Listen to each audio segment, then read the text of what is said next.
Hi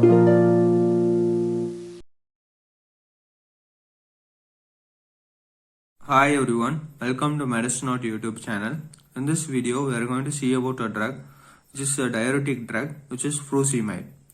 This FRUSEMIDE comes under the classification which is known as loop diuretic. There are three types of classification generally present in the diuretics. They are potassium sparing diuretics, loop diuretics, and thiazide diuretics. This drug we are going to see about FRUSEMIDE, which is a loop diuretics. I have already uploaded a video in potassium sparing diuretics as well as diuretics. Please do watch the video before watching this for better understanding. Mechanism of action. Site of action is ascending loop of Henle. In ascending loop of Henle, generally there is reabsorption of sodium potassium chloride. Generally, the mechanism of action of the FRUSEMIDE is on the ascending loop of Henle. In ascending loop of Henle, the general function is to reabsorb sodium, potassium and chloride. But after taking the FRUSEMIDE drug, it blocks the reabsorption mechanism. So there is no reabsorption of sodium, potassium and chloride. So therefore no reabsorption of sodium, potassium and chloride, and they are excreted in the urine. Generally, diuretics means FRUSEMIDE, which comes in the loop diuretics, commonly used as diuretics. Diuretics means two. The word di, which stands for two, and the uresis means urination. 2 times the urination. Generally, the output of the urine is 1.5 liters. If you take this diuretics, there are more urination, which is 3 to 4 liters might be urinate for 1 day after taking this drugs like diuretics. Now, so there is sodium, potassium, chloride are excreted out due to the blockage of the reabsorption of sodium, potassium, chloride. Uses. Duration. 6 hours. After we take the FRUSEMIDE, the duration of the action is of 6 hours. The dose is 20 to 40 milligram orally as well as IV.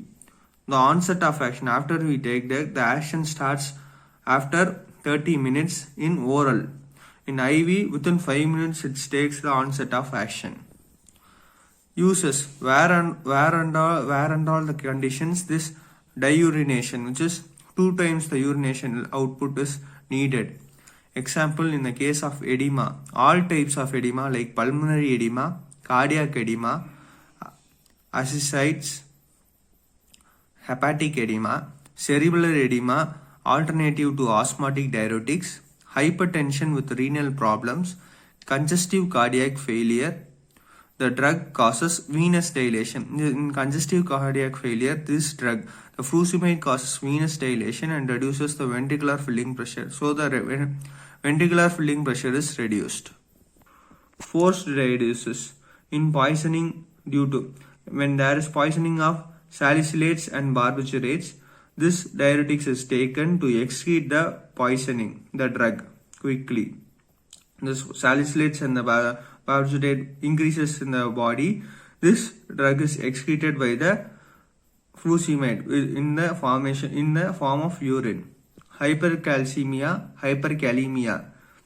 In these conditions, there is more amount of calcium as well as more amount of potassium here. When these drugs are taken, the calcium and the potassium level is decreased. Adverse reaction. Hypokalemia. Due to this FRUSEMIDE blocks the reabsorption of potassium, there is more loss of potassium. It may result in hypokalemia. Metabolic alkalosis, which is loss of hydrogen, loss of water and loss of sodium. Uric acid in the blood increases and may be precipitate as gout. There might be a chance of ototoxicity in hearing due to toxic effect on hair cells of internal ear. In internal ear, the hair cells are present. This drug has a toxic effect on the hair cells. Sometimes produces vertigo. Hyperglycemia is mild. Sometimes skin allergy is produced. These are the adverse effects of FRUSEMIDE. Note: the potassium loss causes muscular weakness. Generally, the potassium loss causes muscular weakness like cramps. The potassium loss also precipitates digitalis toxicity. So therefore, when there is potassium loss, the potassium supplement should be taken along with the drug FRUSEMIDE. Now, drug interaction. FRUSEMIDE increases beta blocking activity of beta blockers. Due to it, there is decreased metabolism of beta blockers. When this FRUSEMIDE generally increases the activity of beta blocking activity, so the beta blockers generally which we take in does not metabolize properly. So there is decrease in metabolism of the beta blockers. The FRUSEMIDE along with NSAID, which is non-steroidal anti-inflammatory drug, the FRUSEMIDE effect is reduced. This is the drug interaction which the FRUSEMIDE should not be given along with beta blocking drugs as well as NSAID. Thank you. For more videos, please do like, share and comment my YouTube channel. If you have any doubt in it, please do comment it. Or if you want any other video, please do comment it. Please do subscribe. Thank you.